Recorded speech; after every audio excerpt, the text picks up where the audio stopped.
அனைவருக்கும் வணக்கம். நாம இன்னைக்கு பார்க்க போற காணொளி ஒரு வரலாற்று காணொளி. நிறைய பேரு சோழர் கிளைம் பண்ணுவாங்க. இவங்க இந்த இடத்துல இந்த வார்த்தை வந்துருச்சு, நாங்க தான், இதுதான் அப்படின்னு சொல்லி ஒவ்வொரு சமுதாயமும் இன்னைக்கு சோழரை கிளைம் பண்ணாத சமுதாயமும் எதுவுமே கிடையாது. நான் பல காணொளி சொல்லிட்டேன் நானு. சோழர்கள் யார் என்று கேட்டால், சோழ நாட்டில் துணி துவைத்து போட்ட வண்ணாரும், சோழ நாட்டில் விவசாயம் பண்ண பல்லரும், சோழ நாட்டில் கம்மாளர் வேலை பார்த்த ஆசாரிகளும், ராஜராஜ பெருந்தச்சனும் உள்ளிட்ட அனைத்து தொழில்குடிகளும் சரி சோழர்கள் தான். ஆனால் அந்த சோழரில் யார் போர்க்குடி, யார் பார்த்தா தளபதிகள், யார் மன்னர் மரபுன்றதுதான் நம்மளுடைய அடுக்கடுக்கான கேள்விகளோடு நம்ம வரலாற்று காணொலி போட்டு வரோம். இந்த சோழர்கள் அப்படின்றது பாத்தீங்கன்னா, அந்த சோழ அரச மரபுன்றது எல்லாரும் நினைக்கிற மாதிரி சோழ அரசர்கள் மட்டுமே அப்படின்ற மாதிரி கிடையாது. அதாவது செம்பியன் மரபர் மட்டுமே கிடையாது. அதுக்குள்ள பாத்தீங்கன்னா நிறைய சீப்டைன்ஸோட அவங்களோட மனவு நிறைய இருக்கு. இப்ப பழுவேற்றர்கள் எடுத்துக்கோங்க, அவங்களும் பாத்தீங்கன்னா பொண்ணு கொடுத்திருக்காங்க.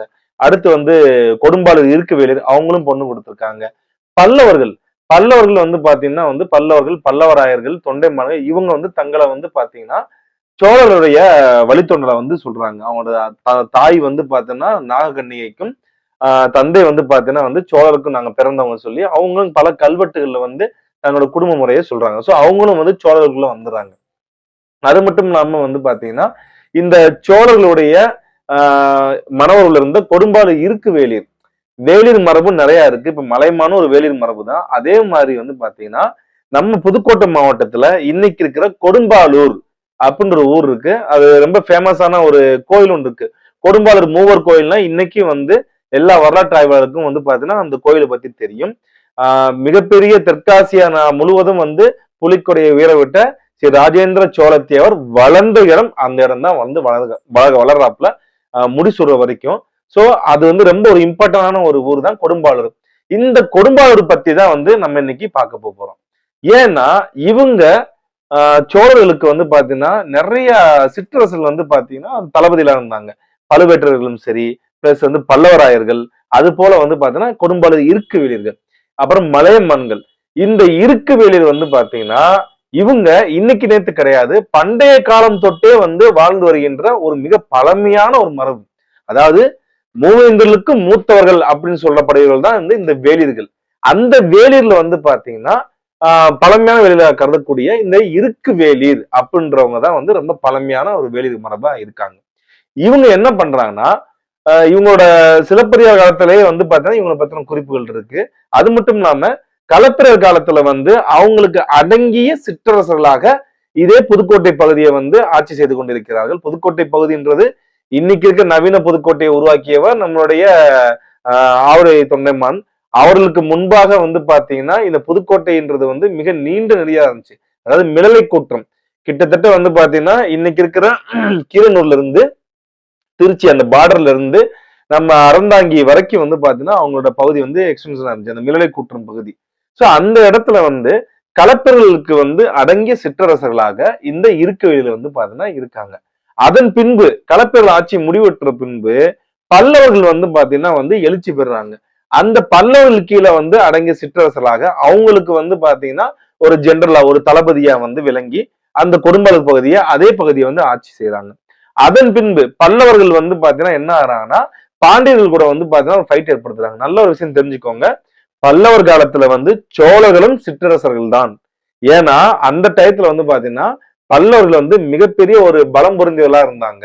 சோ பல்லவர்களுக்கு பாத்தீங்கன்னா அடங்கிய ஒரு சிற்றரசலா தான் சோழர்களும் சரி, முத்தரையர்களும் சரி, இந்த இருக்கு வேலிரும் சரி, இதர சீப்டைன்ஸ் நிறைய பேர் இருந்தாங்க. சோ அந்த மாதிரி சீப்டைன்ஸ் எல்லாருமே பாத்தீங்கன்னா அவங்க அடங்கிய சிற்றரசரா இருந்தாங்க.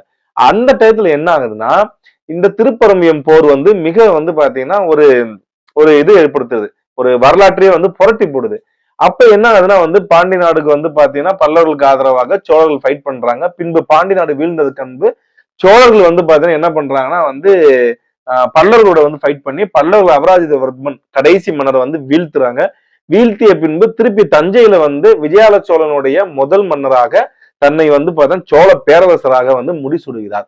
இந்த சோழ பேரரசர் ஆனதுக்கு அப்புறம் அந்த பல்லவர்கள் கீழே இருந்த இந்த இருக்கு வேலியர் அடுத்து என்ன பண்றாங்கன்னா சோழர்களுக்கு அடங்கிய ஒரு சிற்றரசரா மாறுறாங்க. சோ அதன் பின்பு என்ன நடக்குதுன்னா கிபி 907 அந்த நம்மளுடைய சோழ மன்னருடைய அதாவது முதன்மை தளபதிகளாக திகழ்ந்த தென்னவன் இருங்கோவேல் எனப்படுகின்றது மன்னருடைய தலைமையில 907ஆம் ஆண்டு வரகுண பாண்டியனை எதிர்த்து அந்த இடத்துல சண்டையிட்டு கன்னியாகுமரி வரைக்கும் வந்து பாத்தீங்கன்னா புலிக்கொடியை வந்து உயர காரணமாக இருந்தவர் தான் இந்த இருக்குவேலின் மன்னரான தென்னவன் இருங்கோவேல். தென்னவனை வென்றனால வந்து பாத்தீங்கன்னா தென்னவன்ற அந்த டைட்டில வந்து பாத்தீங்கன்னா இவருக்கு வந்து சோழ மன்னர் வந்து பாத்தீங்கன்னா கொடுக்குறாங்க. சோ அதனால எல்லா கல்வெட்டுலயும் பாத்தீங்கன்னா அந்த காலகட்டத்துல பராந்தக சோழன் காலம் வரைக்கும் வந்து தங்களை வந்து பாத்தீங்கன்னா தென்னவன் இருங்கோவேல் அப்படின்னு சொல்லி பேர்லயே வந்து அந்த மன்னர் வந்து அழைக்க பெற்றாப்ல. அதன் பின்பு வந்து பாத்தீங்கன்னா அடுத்து பராந்தக சோழ காலம் வருது. பராந்தக சோழ காலத்துல வந்து சோழரோட டெரிட்டரி வந்து பாத்தீங்கன்னா டோட்டல் எக்ஸ்டெண்ட் ஆயிட்டே போகுது. அப்படியே நார்த்லயும் சரி, சவுத்லயும் சரி, ஈஸ்ட்லயும் சரி, வெஸ்ட்லயும் சரி, எல்லா பக்கமும் தங்களுடைய ஆளுமையை வந்து பாத்தீங்கன்னா வந்து விரிவுபடுத்திட்டே வராங்க. அப்ப இந்த இருக்குவேலோட சப்போர்ட்ன்றது எப்படி பழுவேற்றர்களுடைய சப்போர்ட் இருக்கோ அதே மாதிரி வந்து அதை விட ஒரு படி மேலேயே இந்த இருக்குவேல்கள் வந்து சப்போர்ட் வந்து பாத்தீங்கன்னா அதிகமா வந்து கொடுக்குறாங்க. கொடுக்கறப்ப என்ன ஆகுதுன்னா சோழர்களுடைய இளவரசர்கள், சோழர்களுடைய வாரிசுகள், சோழர்களுடைய வாரிசு பெண்கள் இவங்க எல்லாருமே வந்து பாத்தீங்கன்னா வளர்க்கக்கூடிய பொறுப்பாக இன்றைக்கு இருக்க புதுக்கோட்டையில இந்த கொடும்பாளூர்லயே வந்து பாத்தீங்கன்னா வந்து ஏற்படுத்திக்கிறாங்க. அது மட்டும் இல்லாம ஒரு படி மேல போய் கொடும்பாளூர்ல இருக்கிற இருக்குவேலர் வந்து பாத்தீங்கன்னா விக்ரமகேசரி தன்னுடைய விக்ரமகேசரிக்கு முன்னாடியே தன்னுடைய மகளை வந்து பாத்தீங்கன்னா தென்னவன் இருங்கோவேல் வந்து பராந்தக சோழருக்கு வந்து பாத்தீங்கன்னா திருமணம் செய்து கொடுக்குறாங்க. அரிகுலகேசரிக்கு வந்து திருமணம் செய்து கொடுக்குறாங்க. பராந்தக சோழன் கிடையாது, அரிகுலகேசரிக்கு வந்து திருமணம் செய்து கொடுக்குறாங்க. சோ அந்த அளவுக்கு வந்து பாத்தீங்கன்னா வந்து அந்த அந்த மன உறவானது வந்து பாத்தீங்கன்னா வந்து அதிகப்படுத்திக்கிறாங்க. அதாவது சோழர்களுக்கும் இருக்குவேலருக்கு வந்து பாத்தீங்கன்னா அதிகப்படுத்திக்கிறாங்க. தங்களுடைய பெண்களை வந்து பாத்தீங்கன்னா நிறைய இடத்த கல்யாணம் பண்ணி கொடுக்குறாங்க. அந்த சோழர்கள்டே வந்து பாத்தீங்கன்னா பெண் எடுத்துக்கிறாங்க. சோ கொஞ்சம் கொஞ்சமா பாத்தீங்கன்னா வந்து சோழர்கள்டயே வந்து இந்த இருக்குவேலர் வந்து பாத்தீங்கன்னா கரைஞ்சு போயிறாங்க அப்படியே. அந்த அளவுக்கு வந்து சோழ மன்னர்களுக்கும் இந்த இருக்குவேலருக்கு உண்டான அந்த மன உறவும் சரி, பந்தமும் சரி வந்து இறுதியாக ஒரு 250 வருட காலங்கள் வந்து தொடர்ச்சியாக இந்த மணர்வு வந்து பாத்தீங்கன்னா இருந்திருக்கு. இந்த இருக்குவேலர்கள் யார்? இந்த இருக்கைகள் வந்து பாத்தீங்கன்னா வந்து எந்த இனத்தை சேர்ந்தவர்கள்?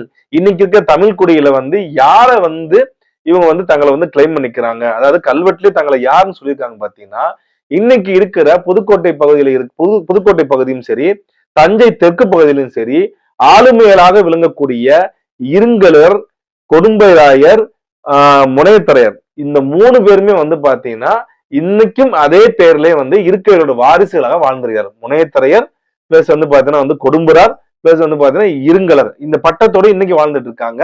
அது மட்டும் இல்லாம கல்வெட்டுல வந்து பாத்தீங்கன்னா வந்து இவங்க அதாவது வந்து இன்ஸ்கிரிப்ஷன் நம்பர் வந்து பாத்தீங்கன்னா 82. அந்த 82லயே அதாவது புதுக்கோட்டை மாவட்ட கல்வெட்டுகள்ல வந்து 82வது கல்வெட்டுல வந்து அதாவது விக்ரமகேசரியோட வந்து மனைவியான வேலத்து பெண்டாட்டி கள்ளச்சி அப்படின்னு சொல்லி நேரடியாகவே வந்து பாத்தீங்கன்னா கள்ளச்சின்ற வந்து பாத்தீங்கன்னா வந்து குறிக்கப்பட்டிருக்காங்க. அது மட்டும் இல்லாம வந்து பாத்தீங்கன்னா அவங்க சுந்தர சோழனோட வந்து வேலத்தில் இருந்த பெண்டாட்டியாவும் இருந்திருக்காங்க. அதாவது அரசு அலுவலராக அங்க வந்து பாத்தீங்கன்னா வந்து வேலை பார்த்திருக்காங்க. அவங்க யாருன்னா வந்து அங்க இருந்த கொடும்பாளூர் வேலியரோட வந்து பாத்தீங்கன்னா வந்து மனைவி. அது மட்டும் இல்லாம இன்னொரு கல்வெட்டுல வந்து பாத்தீங்கன்னா 292 1903 வந்து பாத்தீங்கன்னா கல்லன் ஆதிச்ச பிடாரி அப்படி என்றும், இன்னொரு கல்வெட்டுல வந்து பாத்தீங்கன்னா வந்து கல்லன் ஆச்சப்பிடாரி, அது மட்டும் இல்லாம கல்லன் நங்கை அப்படின்னு சொல்லி தொடர்ச்சியாக தங்களை வந்து பாத்தீங்கன்னா வந்து கல்லர் என்றே நேரடியாக வந்து குறிப்பிட்டிருக்காங்க. அதனாலதான் இந்த கல்வெட்டுகள் சான்றுகள் பிளஸ் இந்த பட்டங்கள் அடிப்படையில வந்து பாத்தீங்கன்னா நம்மளுடைய அதாவது இன்னைக்கு சோழரை பத்தின ஆய்வு யாராவது எடுத்துக்கிட்டாங்கன்னா யார வந்து எடுப்பாங்கன்னா ஃபர்ஸ்ட் புக்கை யாரை எதை கையில் எடுப்பாங்கன்னா இந்த சோலாசன் சொல்லுகின்ற நீலகண்ட சாஸ்திரியார் அவர்கள் எழுதின அந்த புத்தகத்தை தான் கையில் எடுப்பாங்க. ரெண்டாவது இதே நீலகண்ட சாஸ்திரி ஐயாவை தான் ஆதித்ய கரிகால சோழன் வந்து பாத்தீங்கன்னா கொலை செய்தது பிராமணர்கள் சொல்லி வந்து தன்னோட புத்தகத்திலே வந்து எழுதியிருக்காப்புல. அதுலயே வந்து பாத்தீங்கன்னா இந்த சீஃப் டென்ஸ் எல்லாமே வந்து பாத்தீங்கன்னா கல்லர் இனத்தை சேர்ந்தவர்கள் சொல்லி நேரடியாக குறிப்பிட்டிருப்பாங்க. அது மட்டும் இல்லாம நம்மளுடைய Indian Council of Historical Research அப்படின்ற மத்திய அரசாங்கத்தினால வந்து பாத்தீங்கன்னா இயங்கக்கூடிய இந்த இயக்கமானது இவர்களை கல்லர் இனத்தை சேர்ந்தவர்கள் என்றே வந்து பாத்தீங்கன்னா குறிப்பிட்டிருக்காங்க. சோ அந்த அளவுக்கு வந்து பாத்தீங்கன்னா இந்த சோழர்களுடைய மன உறவில் மைத்துனர்களாகவும் மாமன்னாகவும் திகழ்ந்த இந்த இருக்கு வேலியர்கள் இன்றைக்கும் கல்லராகவே வாழ்ந்து கொண்டிருக்கிறார்கள். அதாவது தொடர்ச்சியாக 2000 வருடங்களாக இதே பேரையே இருங்கலர், அது மட்டும் இல்லாம முனையத்தரையர், பிளஸ் வந்து பாத்தீங்கன்னா முனையத்திரையர், அது மட்டும் இல்லாம கொடும்புரார், அதாவது கொடும்பை. இந்த ஊர் பேர் வந்து சிலப்பதிகாரத்தை கொடும்பை. கொடும்பையை ஆட்சி செய்த அரையர்கள் கொடும்பராயர், கொடும்பரார் என்றே வந்து பார்த்தோன்னா வழங்கப்பெறும். அதே பேர்லயே வந்து இன்னைக்கு வாழ்ந்து வந்து கொண்டிருக்கிறார்கள். ஆக சோழர்களுடைய சிற்றரசர்களும் சரி தங்களை கல்லராகவே வந்து பார்த்தோன்னா குறிப்பிட்டிருக்காங்க. ஏற்கனவே வந்து நம்ம மலையமானை பத்தியும் பார்த்திருப்போம். மலையமானும் வந்து பார்த்தீங்கன்னா தங்களை சேதுராயர் என்றும் கல்லர் என்றுமே குறிப்பிட்டிருக்காங்க. அது மட்டும் இல்லாம சேதுராயர் பட்டம் கொண்டவர்கள் இன்றைக்கும் தஞ்சையில் வந்து ஆளுமையாக திகழ்ந்து கொண்டிருக்கிறார்கள். தஞ்சையில் இருக்கிற இன்னைக்கு இருக்க ஒரத்தநாடு தொகுதியுடைய எம்எல்ஏவாக இருக்கக்கூடிய ஐயா வைத்திலிங்கம் அவர்கள் இதே சேதுராயர் மரபை சேர்ந்தவர் தான். அதே போல திருச்சி வந்து பாராளுமன்ற உறுப்பினராக இருக்கக்கூடிய ஐயா திருச்சி சிவா அவர்களும் இதே சேதுராயர் மரபை சேர்ந்தவர்கள் தான்.